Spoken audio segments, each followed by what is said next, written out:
Bonjour et bonsoir, ça dépend de là où vous vous trouvez dans le monde entier. Nous sommes à Lomé, en direct de Pyramide TV, dans l'émission Tribune sportive de ce dimanche 21 septembre 2025.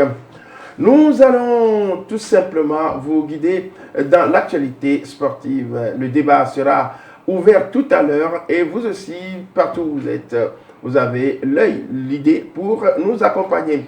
Nous disons merci à tous ceux qui nous suivent en ce moment. Ils sont toujours là. Akile Junior, bonjour. Bonjour Prosper, bonjour aux téléspectateurs. Bonjour au stade de Kégué. Vous êtes dans un bel habit Adidas. Merci pour la pub. Vous savez que nous devons soigner l'image de la télé, donc on fait tout pour que nous attrayons les téléspectateurs. Être attractif, voilà. Ico Rodrigue, il est en face avec aussi une chemisette, jolie chemisette blanche. Merci Prosper, bonjour à tous ceux qui nous suivent en ce moment. Ravi d'être dans cette émission Tribune Sportive. Ravi, nous sommes tous, moi-même je suis très content de vous avoir tous les dimanches avec. Bon, le temps de penser, d'épiloguer, de parler de l'actualité sportive. Vous savez, le Togo est assailli quand même par beaucoup de compétitions. Les jeunes sont à Abidjan pour la Coupe UFOA B. Ils ont fait match nul, un but partout avec le Ghana hier. C'est un bon point. Bien sûr, puisque d'entrée de jeu, les Ghanéens ont pris un carton rouge, ce qui a profité aux Togolais de jouer en supériorité numérique pendant 90 voire 95 minutes. Les Togolais ont encaissé à la 13e minute. Ils ont réagi en deuxième période de jeu. C'est un point précieux pour la suite de l'événement, surtout qu'en deuxième journée, ce sera face au Niger. L'équipe du Niger qui a toujours, que ce soit au niveau des seniors, des locaux, des U20, même des U17, nous a toujours posé des problèmes. Je crois que cette fois-ci, avec Nouchoudien, Samanji, il va revenir avec les 3 points synonymes d'un premier pas en demi-finale. Oui, Iko, c'est dire quand même que le débat est bien lancé pour les jeunes Togolais. Le débat est bien lancé, on saura le dire, on saura peut-être le dire lors de la deuxième rencontre. C'est vrai que c'est une bonne entame, on a été un peu favorisé par cette supériorité numérique également, mais ce qui m'a plu, c'est le fait de revenir à la marque. Les Togolais ont su bien réagir et sont revenus à la marque après avoir encaissé ce but. Et on va dire également matinal, hein, parce que déjà à la 13e minute, on n'a pas joué le premier quart d'heure et les Togolais ont encaissé en supériorité numérique. Maintenant, ils ont réagi, ils sont arrivés. C'est bon pour le moral, pour l'entame de cette compétition également. Maintenant, il faut être satisfait si nous arrivons à battre cette équipe du Niger qui a été défaite, il faut le rappeler, hier également par la Côte d'Ivoire, 2-0. Oui, les Togolais joueront le 23 septembre prochain leur seconde rencontre face au Niger et puis le 26 contre la Côte d'Ivoire. Il fallait, comme vous le disiez tout à l'heure, se qualifier pour les demi-finales et copter sa chance pour la CAN des U20. Voilà. Est-ce que vous pensez c'est des U17, excusez-moi. Est-ce que vous pensez que nous avons la chance de... Surtout que le Niger a perdu d'entrée face à la Côte d'Ivoire. Ça veut dire que c'est un match, c'est une finale qui va se jouer entre le Niger et le Togo. Et si le Togo arrive à l'emporter face au Niger, ne serait-ce que par un petit but à 0, voire 2-0, on a pratiquement les pieds en demi-finale. Et puis négocier le troisième match. Surtout que la Côte d'Ivoire ne va pas laisser la chance à domicile face au Ghana. Parce que le Ghana aussi... après avoir perdu un point face au Togo, va essayer de revenir dans la compétition en durcissant le temps, voire chercher la victoire face à la Côte d'Ivoire. Si le Ghana gagne la Côte d'Ivoire, ça relance tout, ça chamboule tout dans la poule. Et ça veut dire que le Togo aura une rencontre très difficile dans la dernière journée face à la Côte d'Ivoire et ce ne sera pas facile. Et ce sera le 26 septembre prochain. Ce qui est bien pour le Togo, moi je vais dire, c'est que nous aurons la chance de jouer le premier match le 26. Nous aurons la chance de jouer le premier match, le 23 plutôt, contre le Niger. Et nous aurons l'occasion également de suivre les deux matchs, les deux adversaires, le Ghana et la Côte d'Ivoire. Maintenant, notre sort sera déterminé à travers notre victoire, si possible, face au Niger. Et peut-être également un match nul entre le Ghana et la Côte d'Ivoire. Parce que si nous avons une victoire, nous aurons 4 points. Et maintenant, si le Ghana et la Côte d'Ivoire fassent un match nul, ça veut dire que la Côte d'Ivoire aura 4 points également. Et le Ghana sera à 2 points. Donc un match nul négocié face à la Côte d'Ivoire lors de la 3e rencontre nous permettra d'occuper une 2e place, synonyme d'une qualification pour les demi-finales. C'est complexe parce que ce que Iko a dit, lors de la 2e journée, si le Ghana arrive à emporter 3 points, ça veut dire que le Togo n'a plus assez de chance. Voilà. Et si le Togo arrive à battre le Niger, ça veut dire que le Niger est déjà out. Maintenant, ce serait un jeu à 3. Et cette dernière journée-là, c'est pour ça que moi je dis que si la Côte d'Ivoire gagnait le Ghana, ça voudrait dire que si le Togo gagne le Niger, la dernière journée... On aurait préféré que la Côte d'Ivoire gagne. Oui. Il y a plus de chance. Voilà, plus de chance pour le Togo. Si on gagnait. Oui, donc nous sommes obligés de gagner le Niger et que la Côte d'Ivoire va faire le travail pour le Togo en battant le Ghana. Et la dernière journée, le Togo aura un petit match à faire un petit match amical à faire avec la Côte d'Ivoire. Avec la Côte d'Ivoire. Autant nous rentrons un peu dans les compétitions africaines, on reviendra tout à l'heure sur le gros dossier ACK RS Berkane, le gros dossier de cette émission. Nous allons faire un crochet à Ouagadougou pour l'autre compétition, la CAF, où le représentant togolais a été battu 1-0. Si on peut peut-être croire que les chances du Togo sont toujours à même de s'en sortir. Oui, il faut dire que c'est vrai, lors des tirages au sort, on disait que l'équipe de Gbowesou n'a pas été surpris, n'a pas tiré gros. C'est le meilleur tirage qu'on attendait pour cette équipe de Gbowesou. Donc, le déplacement le vendredi dernier à Ouagadougou pour apporter les forces armées du Burkina Faso, c'est vrai que ça n'a pas été fameux, mais cette équipe a juste perdu sur une courte défaite, 1-0. Maintenant, le dimanche prochain, Gbowesou recevra cette équipe pour le match retour et nous attendrons de voir si cette équipe de Gbowesou arrivera à faire rapidement son retard et à l'emporter. Oui, c'est une rencontre bien disputée d'ailleurs par Gbowesou des Lacs, puisque c'est une première sur l'échiquier continental que Gbowesou est revenu avec une courte défaite. Un but inscrit à la 76e minute, pratiquement. Presque à la fin. Oui, pratiquement. Donc Doro Cissé a tout fait, mais il y a eu une déviation à l'entrée de la surface suivie d'une frappe lourde au deuxième poteau. Il a été surpris, c'est vrai, mais dans le comportement de l'équipe. Et le contenu, on a... Oui, avec Bawa Bako, bon, on a senti quand même sur l'aspect technique beaucoup d'amélioration de l'effectif de Gbowesou. Reste à savoir maintenant à Kégué, dans une semaine, si on peut créer la surprise pour battre cette équipe du Burkina Faso par 2-0. Et vous savez que dans les compétitions africaines, la CAF n'a pas encore imité l'Euro, l'UEFA, pour éviter le but marqué à l'extérieur. Donc, ça va toujours double. Bien sûr. Donc, si Gbowesou peut gagner par 2-0 ou bien par 1-0, c'est peut-être les tirs au but en cas d'égalité. Mais si c'est à 2-0, ça fait l'affaire de Gbowesou. Mais si Gbowesou encaisse un petit but ici et l'emporte 2-1, c'est l'élimination de Gbowesou. Donc, les trois schémas là sont visibles, sont plausibles. Donc, ça voudrait dire que Gbowesou doit tout faire pour au moins sortir de cet engrenage-là. Oui, du Burkina Faso et puis aller au deuxième tour et gagner le deuxième tour et entrer en poule. Le problème qui se pose aujourd'hui pour les dirigeants, c'est de tout faire pour être en norme. Aujourd'hui, c'est déplorable de voir aujourd'hui Bara Bako à la tête de Bolesou. On se pose la question, quand est-ce que Bara Bako a pris les rênes de cette équipe de Bolesou pour aller faire ce match-là? Moi, je dis toujours, le football se joue sur des détails. Et ces détails-là comptent énormément. Imaginez que Bara était à la tête de cette équipe pendant 6 mois, pendant 1 an. Ça devait changer, ça devait être autre chose. Parce que avoir le contenu de ce match, je me dis que Bolesou avait la place, du moins, pour créer la surprise, ou bien battre cette équipe du Burkina. Malheureusement, on revient avec une coupe défaite. Ce n'est pas encore fini pour cette équipe de Bolesou, mais je me dis que cet appel est lancé aux dirigeants de Bolesou. On pouvait faire autrement. Quand on sait qu'on a à la tête de notre équipe un entraîneur qui n'a pas la licence à CAF, qui sont les exigences de la CAF.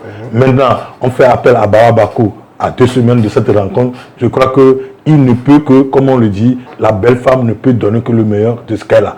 Ça veut dire que Bara a fait le nécessaire. Maintenant, est-ce que les 1 semaine de travail vont servir à l'équipe de Bolesou ou bien à Bara Bako de remettre les choses à plat et rapidement faire le chemin? Je crois que si, par mégal, cette équipe n'arrivait pas à passer le cap du Burkina, les dirigeants n'ont qu'à se mordre eux-mêmes les mains. Voilà, on reste toujours sur le plan africain. On va parler du panafricanisme africain dans le sport. Les équipes béninoises ont sollicité le stade de Kégué ce week-end le vendredi dernier pour l'heure de compétition, étant donné que leurs stades ne sont pas homologués. Ils ont fait 2 matchs ici, Dadier qui a rencontré Al-Ali de Tripoli, 0 but partout. Puis dans la soirée à 18h, les filles qui ont atomisé, les U20 béninoises ont atomisé leur homologue de Guinée, 5 buts à 1. Est-ce qu'on peut mettre cela à l'actif quand même du panafricanisme? Bon, le prospect panafricanisme, ça, moi, je ne saurais le dire. Non, c'est que le thème ne me sied pas parce que comment les pays jouent leur championnat et quand ils vont compétir sur le continent au niveau de la Ligue des Champions, bien de oui, et leur stade n'est pas homologué. Vous avez vu le stade de Kégué, entrée pratiquement gratuite. On a donné les tickets aux gens pour pouvoir accéder au terrain et montrer à la CAF qu'on a fait des billets et qu'on n'a pas débordé par rapport au contenu ou bien à la place assise au stade de Kégué. C'est vraiment dommage pour les Béninois parce que ils ont eu déjà à jouer la finale de la Coupe CAF là-bas à Cotonou il y a quelques années. Et patatras, on ne peut plus abriter les matchs de la Champions League, c'est vraiment dommage. C'est vrai qu'ils sont venus à Cotonou, ils ont quitté Cotonou pour arriver à Lomé, mais ils sont arrivés quand? Ils sont arrivés à la veille. Et ça ne donne pas beaucoup plus de chance aux joueurs d'être beaucoup plus à l'aise parce que c'est vrai que de Ablaoué à Cotonou et de Cotonou à Lomé, ça fait pratiquement 400 et quelques kilomètres, mais en voiture, vous imaginez un peu, donc les Béninois sont venus, ils ont tout fait et on a eu beaucoup d'informations qu'on ne peut pas dire ici, mais le résultat, le coach était très content, alors que nous dans les tribunes, on pensait que le Bénin pouvait battre les Libyens, puisque le match a commencé à 14h. Il y a eu 2 pauses fraîcheurs, mais les Béninois n'ont pas accéléré. Ça veut dire que les préparatifs d'avant compétition n'ont pas été bien faits. Et ils ont leurs yeux pour pleurer parce que à Tripoli, ça ne va pas être la même chose. Parce que le public sont là. Aux filles qui ont fait... Non, mais que ce soit pour les garçons ou pour les filles, c'est une bonne chose. D'abord, ils mettent le Togo à l'honneur. Nous avons la chance d'avoir notre stade de Kégué homologué par la CAF. C'est déjà un plus pour nous. Maintenant, le fait d'accueillir, c'est également une considération que nos voisins béninois ont eu à notre peuple togolais. Parce qu'ils pouvaient choisir soit le Nigeria, le Niger ou également aller vers le Cameroun. Pourquoi pas même le Ghana. On se rappelle que... Le Niger, ce serait un peu difficile. On se rappelle que pour un match, ils avaient accueilli même le Togo en Côte d'Ivoire. Oui. Donc, l'honneur est fait à notre pays. Bravo. Maintenant, pour la prestation, surtout pour les filles ont réussi. Ce que les filles togolaises n'ont pas réussi, les filles béninoises ont réussi. Cette équipe 5-0, c'est bien. 5-1, c'est bien. Maintenant, pour les garçons, ça se joue en aller-retour. Le coach, j'ai vu sa satisfaction parce que ils voyaient cette équipe libyenne au-dessus de son équipe. Ils ont tenu. Maintenant, ils vont se préparer, ils vont voir les pour et les contre, ils vont voir les forces et les faiblesses de cette équipe-là, peut-être pour aller créer la surprise à Tripoli. Oui, puisqu'il vous rappelle que faire un 0-0, c'est mieux que de faire un 1. Voilà. On le disait, même pour Belussou. L'exemple de Belussou est là. Belussou pouvait revenir avec un 0-0. Mais malheureusement, le Belussou a été contraint à cette défaite-là. Maintenant, vous avez évoqué un problème. La CAF n'a pas encore élevé cette possibilité de but à l'extérieur qui pèse lourd. Donc, vous devez devoir faire très attention. Et c'est là où on va regretter peut-être ce but encaissé à Ouaga. Bon, oui, merci. Nous allons continuer. L'association sportive des conducteurs de la COSA et la Renaissance sportive Berkane s'affrontent pour une place au second tour de la Ligue africaine des champions. L'ASK peut-elle créer la surprise face à un club habitué aux compétitions continentales? La question est là, c'est à celle-là que nous allons nous appeler dans cette émission. Notre débat est structuré en 4 parties. Les forces en présence, on va en parler. Les joueurs clés et les choix tactiques des 2 entraîneurs, l'enjeu continental et le système à pratiquer, puis l'interaction du public. Est-ce que le public peut vraiment peser pour que ça change? Alors, chers collègues, la question est là.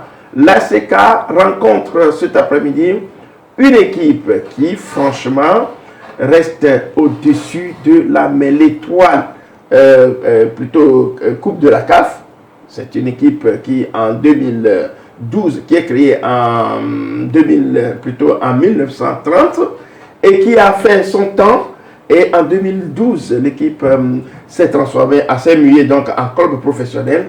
Et d'ici là, ils ont remporté 3 coupes de la CAF. Et ils sont les champions en titre de la CAF, exactement. Donc, face à cette équipe de la CECA, nous allons revisiter tout à l'heure la carte de visite des équipes. Alors, est-ce que vous pensez d'abord, première question, est-ce qu'on a une ASK plutôt capable de défoncer les murs, la garde royale marocaine?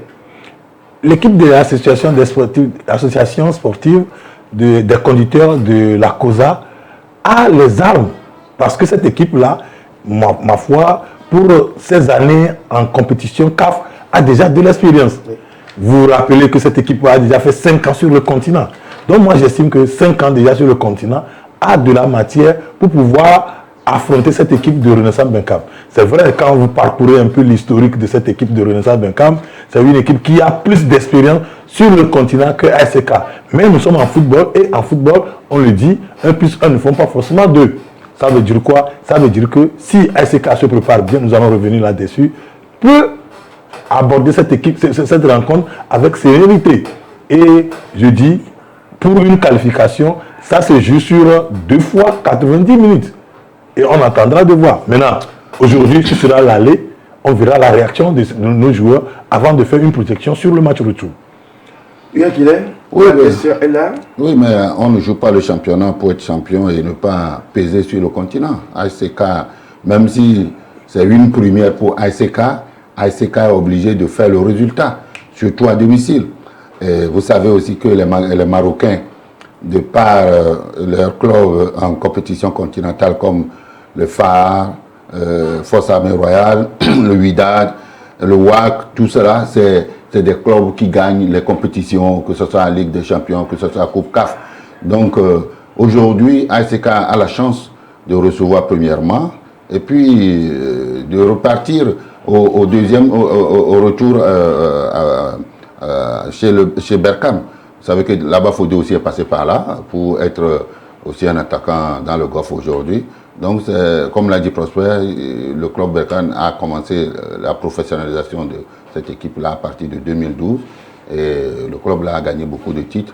Maintenant, si ASK se met la pression que le club marocain est au-dessus, moi je ne vois pas. Donc, il faut jouer ce football-là. Et quand nous allons rentrer dans le schéma tactique, on verra ce que ça va donner. Oui, il faut rappeler donc que cette équipe de l'ASK, l'association sportive des conducteurs de la COSA, est aussi connu sous le nom des chauffeurs. Cette équipe vient du nord du Togo, dans la région de la Kosa au nord. Et ses performances, il faut quand même le rappeler, l'ASEC a remporté cette année le titre du champion du Togo à l'issue de la 26e journée. Vous vous rappelez donc de cette dernière journée qui n'a pas été du tout, qui a fait d'énormes problèmes. ASEC, je crois, avait gagné sur l'Asbina 3-0. Et puis, elle a décroché le titre. Alors, qu'est-ce que nous pouvons garder et conserver comme les forces de cette équipe? Bon, ASEC, c'est vraiment dommage que cette année, le club a perdu beaucoup de joueurs. Akuro Bilal aussi est parti. Mais c'est une nouvelle équipe qui est en train, autant pour moi, qui est en train de défendre les couleurs nationales à travers l'ASEC. Et j'ai toujours foi. Sauf que le problème de la CAF par rapport au diplôme d'entraîneur qui nous ont imposé Manu Militari la saison dernière fait qu'aujourd'hui, selon les dernières informations, Ilato Siloué. Voilà, Ilato Siloué, l'Ivoirien qui avait fait Gomido, qui a fait un peu partout, qui est aux commandes. Je n'ai pas compris comment Bako aussi est du côté de Gbolossou, alors qu'on dit qu'il y a beaucoup de Togolais qui n'ont pas la licence A. Donc pourtant, et c'est pour ça que les Togolais vont s'appuyer sur les Ivoiriens. Donc on va voir si ces dernières heures de Siloué avec l'ASK peut aider le Togo, l'ASK à gagner cette rencontre-là. Bon, on attend de voir parce que ce n'est pas facile, mais ce n'est pas aussi impossible.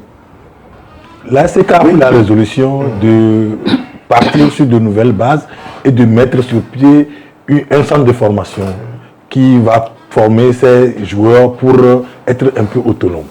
Maintenant, aujourd'hui, tous notre souhait, c'est de voir cette équipe-là faire merveille, surprendre l'adversaire. On le dit, hein, l'ASK a tiré gros en tirant la Renaissance Beckham au premier tour. Mais ce n'est pas impossible. Et je dis, avec la détermination, le discours que les dirigeants vont tenir devant ces joueurs-là, et également la volonté et la motivation des joueurs, ça peut surprendre cette équipe de Berkane. Maintenant, la question, c'est comment gérer le match aller et gérer le match retour. Quand on sait que ces équipes qui viennent du Maghreb, c'est des équipes qui sont plus athlétiques que nous, c'est des équipes qui ont plus de malice et ils ont beaucoup d'astuces. Maintenant, il faut contourner tout ça là pour pouvoir prendre le dessus sur cette équipe et avoir une qualification pour le second tour. Une qualification pour le second tour qui passe d'abord par le match de Lomé. Tout à fait, ça passe par le match de Lomé. C'est pourquoi je dis, ça dépendra de la gestion de ce match-là, de cet après-midi. Et également, il appartient au premier responsable de la ASEC de pouvoir tenir un bon discours envers les joueurs et également au staff technique. À qui l'a dit tout à l'heure, aujourd'hui, c'est Ilato Siloué, quoi qu'on dise, qui chapeaute le staff technique, secondé par Amitokoro, Vincent et autres. Le problème de licence ACAF se pose toujours. Il faudrait que nos entraîneurs nationaux puissent aller rapidement chercher ce sésame-là pour que ça puisse payer pour le football togolais. Le sésame qu'il faut chercher, il faut quand même noter que hier, lors de la conférence d'avant-match, enfin c'est pas la conférence, la réunion technique, l'ASEC a présenté, si la technique peut revenir sur ces images, ce serait une bonne chose, a présenté des ballons à l'effigie de l'ASEC. Je crois quand même que c'est une grande première puisque les ballons ont été testés et la capacité, donc ce qui veut dire que on va jouer spécialement avec ces ballons que vous voyez, ce ballon. C'est le ballon de l'ASEC, estampillé ASEC. Je crois que c'est une innovation qui porte ses fruits. Bon, de toute façon, dans les compétitions continentales, au niveau de la CAF, il y a eu des ballons avec des marques spécialement pour ces compétitions-là. Et c'est à l'édifice de, peut-être c'est Adidas, ou bien c'est Puma, ou bien Ombro. Et je ne sais pas s'il y a eu une innovation pour dire que si vous pouvez présenter un ballon propre, vous pouvez jouer et recevoir à la maison. Mais ce ne sera pas le même ballon qu'ils vont jouer au Maroc. Ça veut dire que je ne sais pas, l'innovation. Donc, on va chercher les informations. Non, on a été hier à l'info, c'est la raison pour laquelle nous la présentons. C'est une innovation, une grande première. La CAF a fait, lors de la réunion technique, a accepté que ce ballon-là soit joué. Et les Marocains en ont eu 10 pour s'entraîner. Donc, ce qui veut dire que ça rentre quand même dans les... Il faut féliciter les premiers responsables de la CK. Ça, c'est une bonne chose. Ça tend vers le professionnalisme. Et quand c'est bon, il faut dire que c'est bon. Alors, félicitations aux premiers responsables de la SK. Et je pense que tout ça là, sur l'autorisation de la CAF. Il faut également féliciter la CAF pour avoir autorisé la SK à jouer avec ces ballons-là. Et nous pensons que c'est une marque qui est maintenant déposée. Et ça permet également de faire la publicité, la promotion de cette équipe-là. Donc, nous allons encore une fois dire bravo.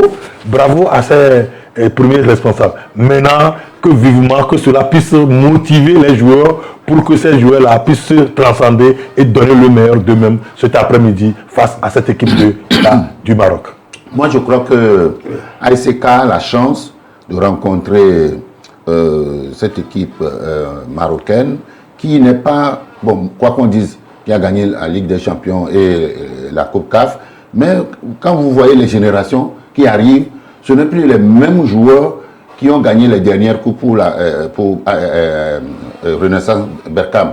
Maintenant, ASK aussi a une nouvelle génération qui est en train d'arriver avec son expérience. Yelato Siliwe et Ametokoro vont combiner les choses pour voir les failles des Marocains en début de match. Parce que les Marocains ont une façon de jouer, c'est de mettre la pression d'entrée de jeu sur le club qui reçoit et marquer rapidement et se libérer et jouer à son football. Maintenant, si telle est la façon dont procède Renaissance Berkane, il faut que ASK aussi doit avoir des informations sur cette équipe-là et ne pas jouer bas. Parce que quand vous jouez bas, vous êtes sous pression et si vous ne savez pas sortir rapidement et jouer et procéder par les contre-attaques, vous allez pêcher dans le tiki-taka que vous avez l'habitude de faire. Donc, si vous n'avez pas des joueurs qui peuvent procéder par des tiki-taka, il faut plutôt jouer dans le camp adverse et presser maintenant haut pour voir ce que cette équipe de AS Berkane aussi peut faire. Alors, rapidement, je rappelle donc, si on prend les deux équipes, on les compare sur l'échiquier national, on prend ASK, elle est championne du Togo de cette saison. Elle a été déjà, je crois, en 2019, elle a gagné le titre de champion. Elle a raflé assez de coupes sur le continent, donc 4 fois au Togo. Moi, je parlais du Togo 4 fois, je crois, en Coupe de l'Indépendance, plusieurs fois également sur d'autres compétitions. Alors, quand on prend ces deux équipes, prenons l'équipe de Berkane. Elle a gagné la Coupe du Roi. Elle a gagné plusieurs fois les compétitions sur le plan national. Et sur le continent africain, elle est restée peut-être, je dirais, un mastodonte. Est-ce que, en mettant ces deux équipes dans la balance, l'équipe du Togo aura-t-elle vraiment l'efficacité de pouvoir, comment doit-elle faire pour vraiment se sortir de ce guépier-là? Non, vous savez, les compétitions se jouent chaque année, mais elles ne se ressemblent pas. Vous pouvez voir une petite équipe faire sortir une grande équipe parce que par excès de confiance.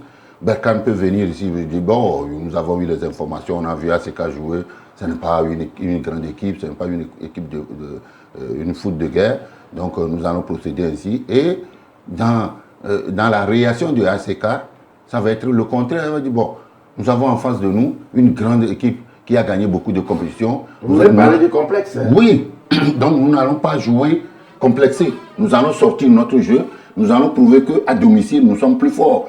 Et la surprise peut arriver dans les 15-20 premières minutes. ASK peut mettre 2 ou 3 buts et jusqu'à la fin peut-être 3 ou 4-0. Et au retour, ASK, connaissant déjà Berkane, va essayer de voir comment gérer le match à l'extérieur. C'est vrai que c'est pas facile de jouer les clubs maghrébiens, mais les clubs comme Magaza Omnisport l'ont fait de par le passé. Les clubs ivoiriens aussi l'ont fait. Ça voudrait dire que si ASK se met dans la pose des Verts de Tokoin dans le temps, je crois qu'ils peuvent sauter ce verrou de Berkane. Donc, quitte maintenant au staff technique de communiquer, de mettre l'essentiel dans la tête de ces joueurs, qu'un match, c'est un match, c'est comme le championnat, nous jouons à domicile, nous avons besoin de 3 points, avec la manière ou pas, l'essentiel à la fin du match, il faut avoir la victoire. Et maintenant, gérer le match retour. Donc, cet après-midi, c'est un match ouvert, mais je crois que ASK va faire l'essentiel. Faut-il pour ASK jouer fermé, laisser l'adversaire attaquer et faire des contre-attaques, ou l'ASK doit-elle jouer avec 3 points? C'est-à-dire qu'il y a 3 attaquants pour faire peur à l'équipe de Berkane. Quand vous suivez cette équipe de l'ASK dans le championnat togolais, c'est une équipe qui joue souvent dans un registre 4-3-3. Mais à l'extérieur, cette équipe a tendance à jouer dans un registre 4-2-3-1. Ça veut dire que conserver beaucoup la balle au milieu du terrain, permettre au milieu excentré de faire des explosions et jouer le rôle de déséquilibre sur les flancs. Maintenant, quand moi je compare un peu le jeu de la Renaissance Berkane, c'est pratiquement la même chose. Cette équipe à domicile également joue à un système 4-3-3 assez offensif. Maintenant, à l'extérieur, c'est la même chose. Cette équipe essaie de conserver et procède par 4-2-3-1, tout comme ASK. Donc, c'est 2 équipes qui jouent pratiquement dans le même registre. Maintenant, la différence se fera où? La différence se fera dans les duels 1 contre 1. Si aujourd'hui, ASK, peut-être, je ne serai pas l'option du duo Ametokoro-Yelato Siloué, mais je pense qu'aujourd'hui, il faudrait que cette équipe de ASK puisse résister. Parce que ce serait bien, tout comme l'entraîneur de Dadje le disait le vendredi dernier, ce serait bien pour cette équipe de pouvoir contenir cette équipe de Renaissance et de ne pas encaisser d'abord. Mais est-ce qu'on peut résister à ce point? Parce que quand vous voyez un peu le parcours, moi j'ai dit, ASK a tiré lourd. Mais on peut le faire sur un match. Donc ce qui veut dire qu'aujourd'hui, pour moi, si je serais à la place de Yelato Siloué et de Ametokoro, j'opterais pour une défense bien rigide et vigilante et essayer de prendre cette équipe-là par contre-attaque. Alors que c'est le registre préférentiel de cette équipe de Renaissance Berkane. Parce que si vous ouvrez le jeu, vous pensez ouvrir le jeu et faire la différence au match aller, vous risquez de prendre lourd. Je me rappelle de cette équipe de la Tunisie qui est venue donner 5 buts à l'équipe de Semassi dans le temps. Donc, il faut se méfier de ce football maghrébin. Autre chose, cette équipe-là, cette équipe de Renaissance Berkane, c'est une équipe qui joue beaucoup sur le flanc. Ils vous aspirent, vous faisant croire que vous dominez le jeu, mais ils vous prennent en compte. Donc, il faut être vigilant, surtout sur les flancs. Donc, ça veut dire que pour le duo Ametokoro et Yelato Siloué, il faut doubler les flancs. Ça veut dire quoi? Il faut mettre des joueurs qui peuvent défendre comme des ailiers, qui peuvent en même temps assister les latéraux pour pouvoir mettre un bloc solide. Maintenant, en milieu de terrain, je crois que l'ASK a les éléments pour pouvoir contrer cette équipe-là. Oui, Akile, vous savez, en tant que technicien sur le terrain, oui, doit-on jouer bloc bas ou doit-on attaquer? Parce que d'aucuns pensent que si déjà ASK joue bloc bas, enfin selon les dires, ça serait peut-être un handicap. Je pense. Oui, vous savez, quand vous rentrez en pleine compétition comme ça et que vous recevez une première fois à domicile, vous devez montrer à ces joueurs-là de nombreuses façons d'animer le jeu. Le système de 4-3-3, 4-5-1, ça y est, 4-2-3-1, etc. Tout ça, c'est des verbiages. Voilà. Mais c'est les éléments que vous avez pour animer les systèmes de jeu. Si vous prenez qui permet d'être favorable. Voilà. Si vous prenez Paris Saint-Germain, c'est schéma 4-3-3, mais sur le plan conditions physiques, le cardio est beaucoup plus pour les Parisiens par rapport à d'autres équipes. Maintenant, si vous avez le cardio et que vous n'avez pas la technique, quand Iko va me donner la passe et que je ne bouge pas à temps pour que Iko puisse me donner... Qu'est-ce que vous appelez le cardio? Le cardio, c'est le VMA. Oui, la capacité physique de la condition physique.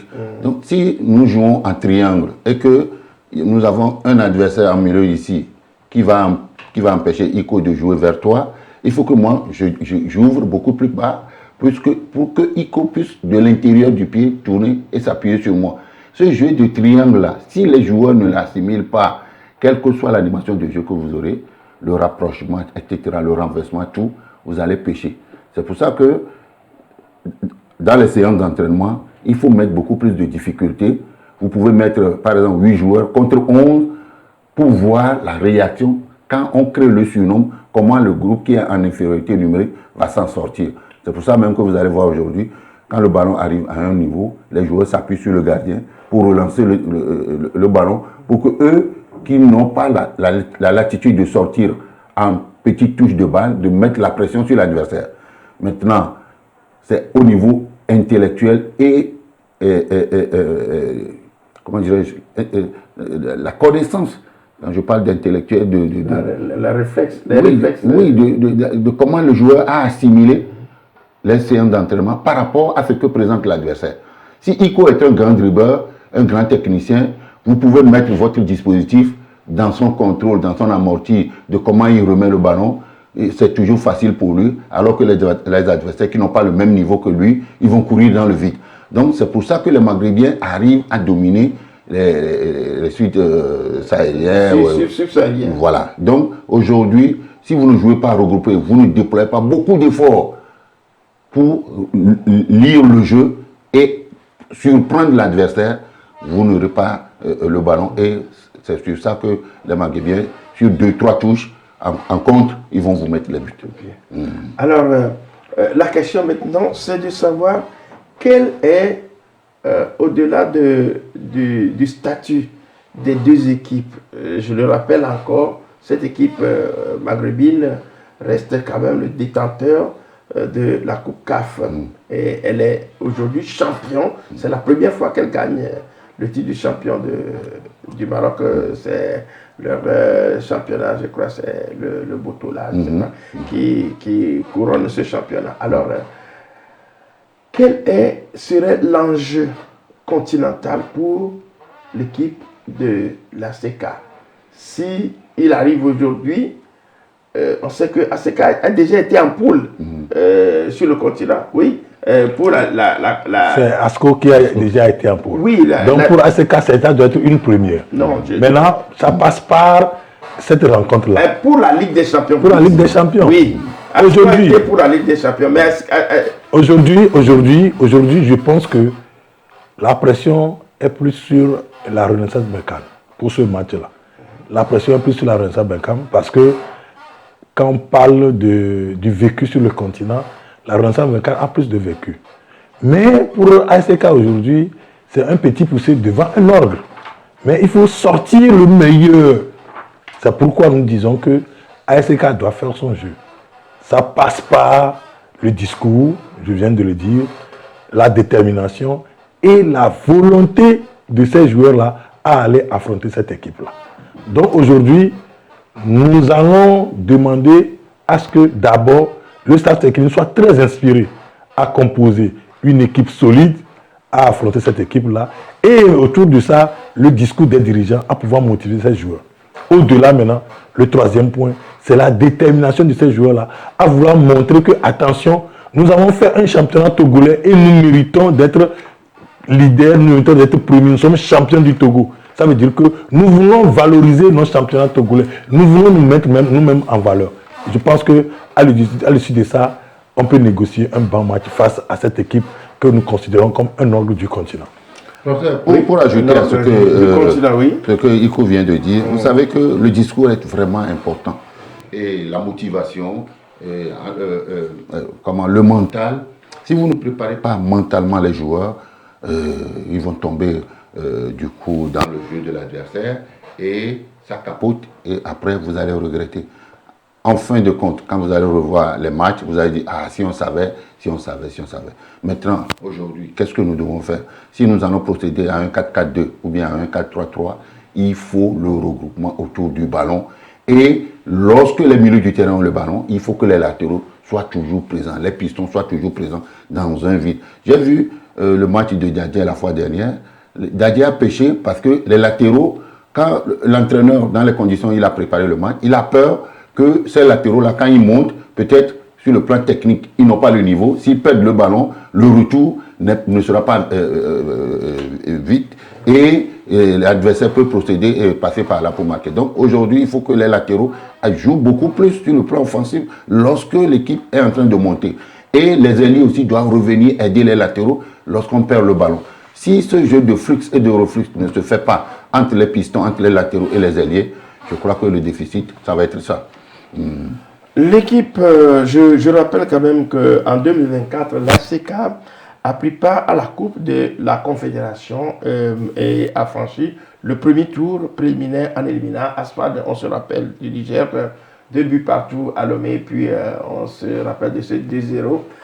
Donc on peut dire que sur le continent, c'est la référence pour l'ACK, puisque après, elle a eu des limites, elle n'est pas passée. En poule. Oui, elle est passée en poule avec, on se rappelle de ce match contre, les Égyptiens qu'on appelle du Caire, les Kérotes, qui sont passés par le monde. On avait joué dans un groupe très très difficile à l'époque. On y reviendra. Alors aujourd'hui, certains pensent que un succès pour l'ACK aujourd'hui face à cette équipe de Renaissance sportive de Berkane est un plus-value pour le football togolais, si vous pensez. Bien sûr, nous avons besoin de faire le classement sur le club que nous avons, ACK, ASCO, etc.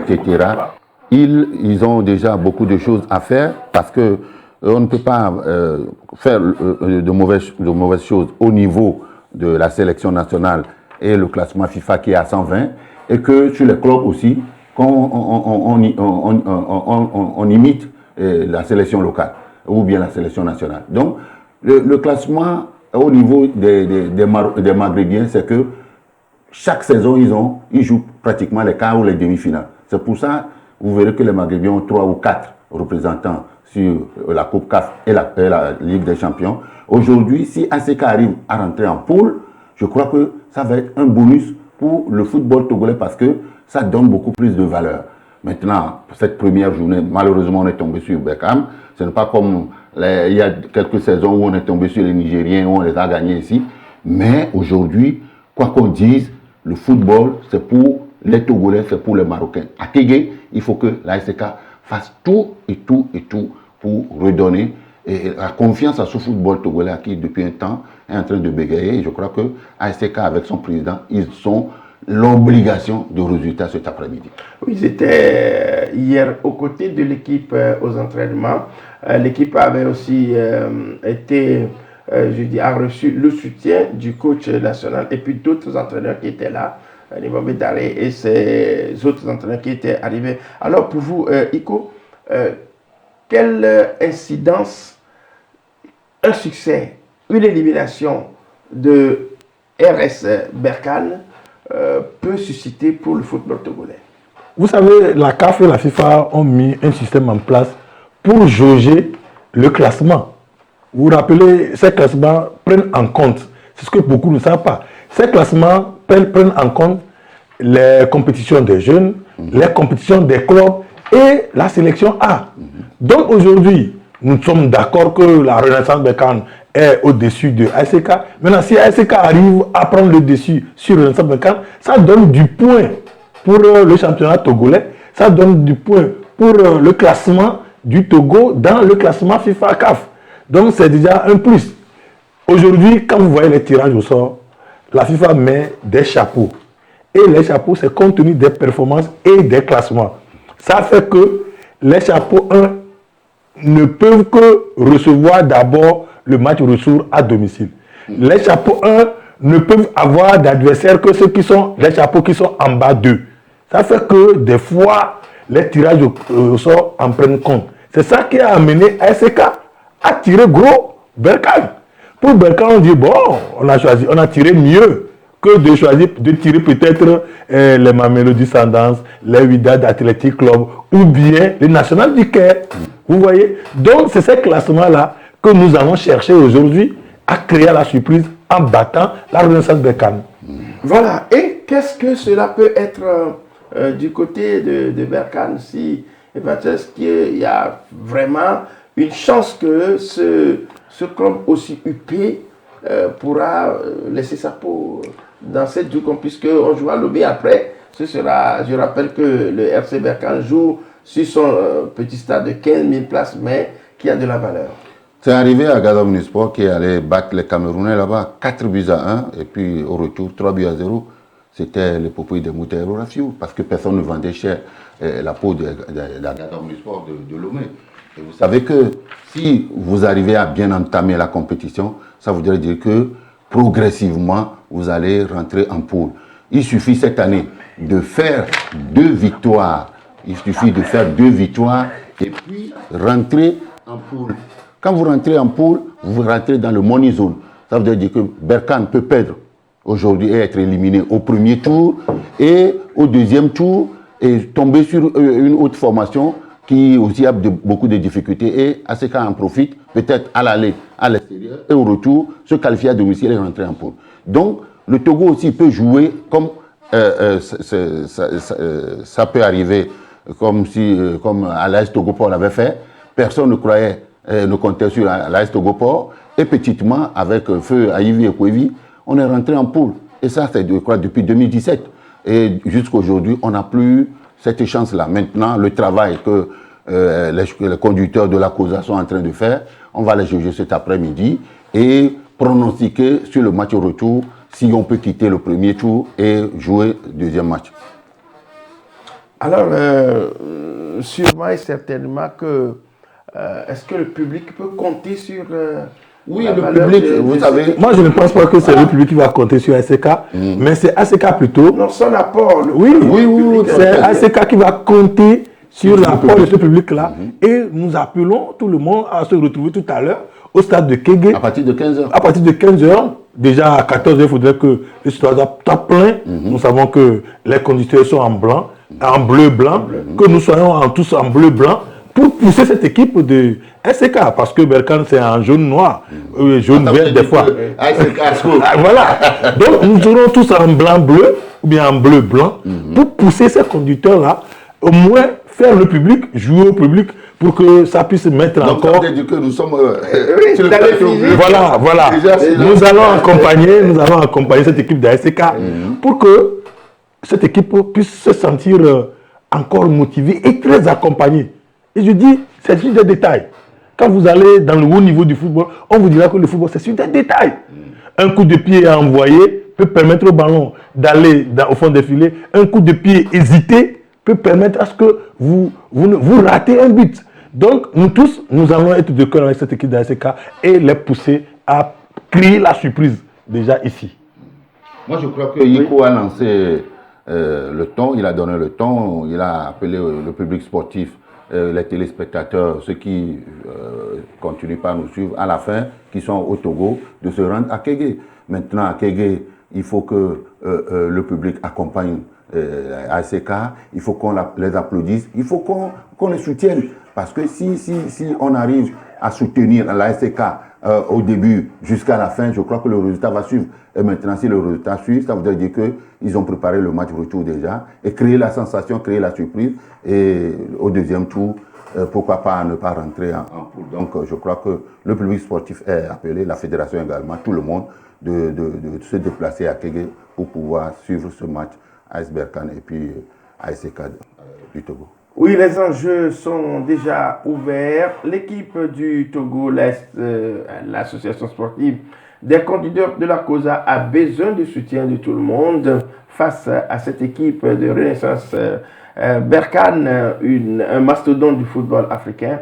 On a besoin du soutien de tout un chacun pour amener cette équipe à la victoire. Hier déjà, on l'a dit, l'équipe de Boulessou est revenue de Ouaga avec une courte défaite, 1-0, mais qui a tout son pesant d'or. Alors, qu'en sera-t-il ce soir? On reviendra ici pour vous donner les résultats de cette grande rencontre, surtout que le stade soit plein pour que nous puissions vraiment porter au bout de bras, à bout de bras, allais-je dire, cette équipe de ACK. A-t-elle une chance ou n'a-t-elle pas? La question, c'est après. La réponse, c'est plutôt après les 90 minutes. Alors, nous allons rester toujours dans l'actualité nationale. On continue.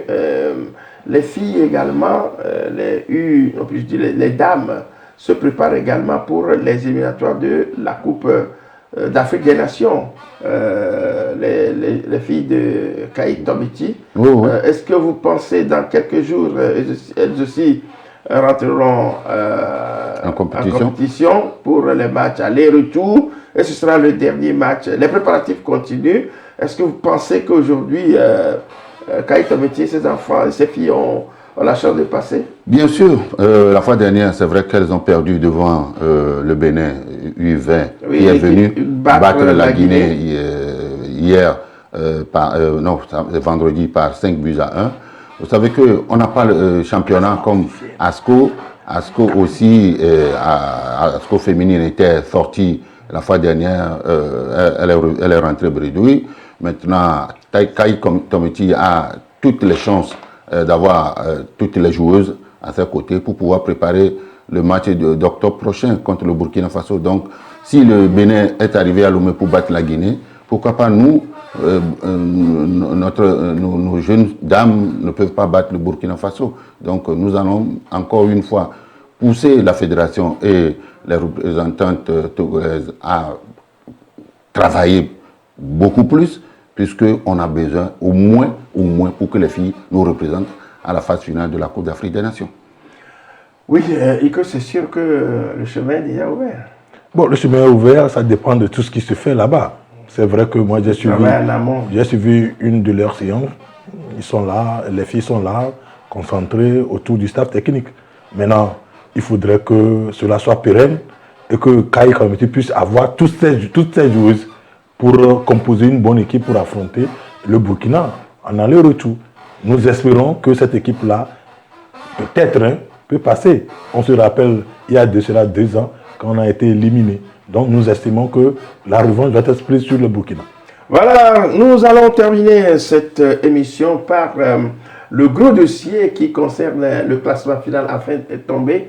Le classement de la saison 24-25 du championnat de football de première division. Après le règlement des contentieux, la fédération a finalement proclamé le classement final. Est-ce qu'on peut dire y a-t-il quelque chose à dire encore là-dessus? C'est un peu dommage que la fédération ou bien les commissions de la fédération puissent mettre assez de temps. 3 mois. Assez de temps à se donner le classement officiel. Le championnat est terminé le 8 juin. Vous l'avez dit, c'est suite à des contentieux. Mais le gros dossier, même c'était le dossier Gomido Maranatha. Non, Gomido Étoile Filante qui était joué à la dernière journée. Ça a fait couler beaucoup d'encre de salive. Mais au finish, les commissions ont planché. D'abord, la commission de discipline qui a débouté le club de Gomido. Cette équipe de Gomido qui a apporté le problème au niveau de la commission de recours, qui également l'a débouté, ça veut dire clairement que sur l'ensemble, c'est l'Étoile Filante qui a raison. Maintenant, malheureusement, c'est à la dernière journée. Et ce gain de points favorable à l'Étoile Filante fait tomber le CDF Akouno. C'était préjudiciable pour les deux. Fait tomber le CDF Akouno. Oui. Mais moi, je dis toujours, en venant dans une compétition, il faut maîtriser les tests. Et ce n'est pas la première fois. Dans ce championnat, ASCO en a gagné des points sur tapis vert. SK a gagné des points sur tapis vert. Étoile en a perdu sur tapis vert. Vous vous rappelez, face à Espoir. Non, mais si l'Étoile doit prendre les points sur tapis vert, je crois que c'est comme ça. Maintenant, il appartient au CDF Akouno de se montrer les doigts parce que cette équipe n'a pas su être au-dessus de la zone de relégation. Oui, c'est ça. Elle n'était pas à la bonne place au moment de la décision. Oui, mais moi, ce qui m'étonne, c'est que après le résultat de la commission de discipline qui a débouté Gomido et a donné le point au bleu de la capitale, et que ACNO demande une diligence pour un championnat d'apaisement. Où est-ce que ça à 16. À 16. Bon, moi, je crois que cette décision, mais c'est des rumeurs parce que ce n'est pas officiel.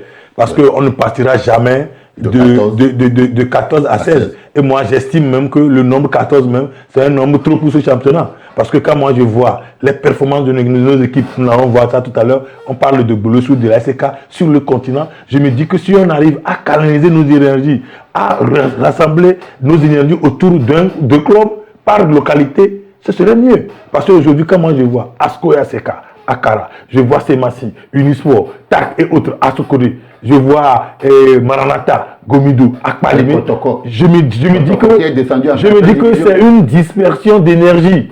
Même quand on parle de CDF Akounou, on dit que c'est Abafelo. Au même moment, il y a l'équipe de Sarah. Donc c'est des dispersions d'énergie. Moi, je préfère même qu'on condense encore ce championnat-là et qu'on organise d'autres compétitions en plus du championnat. Qu'on multiplie d'autres compétitions. Il y a la Coupe de l'Indépendance, il y a la Coupe du Togo, il y a des coupes qu'on peut augmenter pour augmenter le nombre de challenges que de chercher à augmenter encore en 16. Maintenant, est-ce qu'il faut aller d'apaisement en apaisement? Demain, si Agaza réclame à jouer en première division et demande un apaisement, vous allez refuser l'apaisement d'Agaza quand vous acceptez l'apaisement de cette Devakounou, ainsi de suite. Vous dites que c'est même officieux, oui. Oui, donc c'est étonnant que nous arrivons à ce point-là. Et maintenant que tout est clair, il faut préparer le championnat et que ça commence vite parce que c'est parce qu'on ne commence pas très tôt que nos représentants sur l'échiquier continental ont beaucoup de difficultés. C'est là aussi... oui, parce que quand vous prenez les clubs en Europe, ils ont déjà joué 6 journées. Et ils ont déjà joué, voilà, ils ont déjà joué la Ligue des Champions. Et ici, on ne commence pas en août, on attend jusqu'en octobre. Et en octobre, on presse les choses et on dit CIT, TMH, etc., parce que le mercato est fermé, etc. Donc, il faut que la saison qui arrive, la saison prochaine, on commence au pire des cas, début septembre, pour que les entraîneurs des équipes nationales puissent faire les rassemblements en semaine pour permettre aux joueurs de grandir en expérience. Oui, je ne sais pas si vous aussi vous l'avez vérifié, l'UEFA est en train de prendre des dispositions pour écarter toutes les équipes israéliennes des compétitions internationales.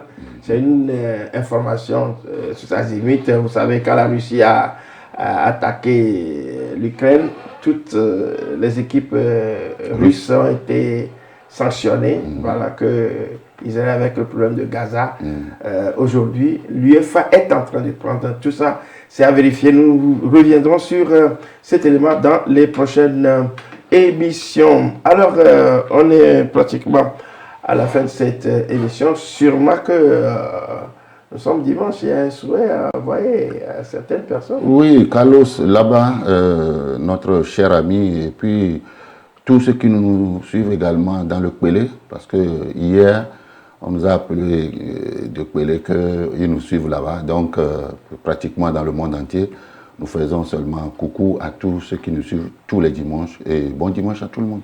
Alors, lancer un appel au public sportif togolais de sortir massivement. Il est encore temps.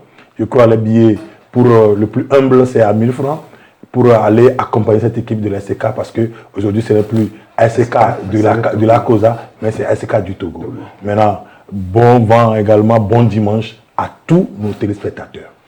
Nos téléspectateurs sont si contents de nous suivre en direct depuis le beau studio de Pyramide, des médias Pyramide, groupe Média Pyramide, et puis principalement la Pyramide TV. Alors nous sommes aussi très contents d'être avec eux et de les servir à tout moment. C'est un bon dimanche que nous vous disons, l'équipe technique, que ce soit la régie ou la technique. Nous vous disons merci et bye bye, à dimanche prochain.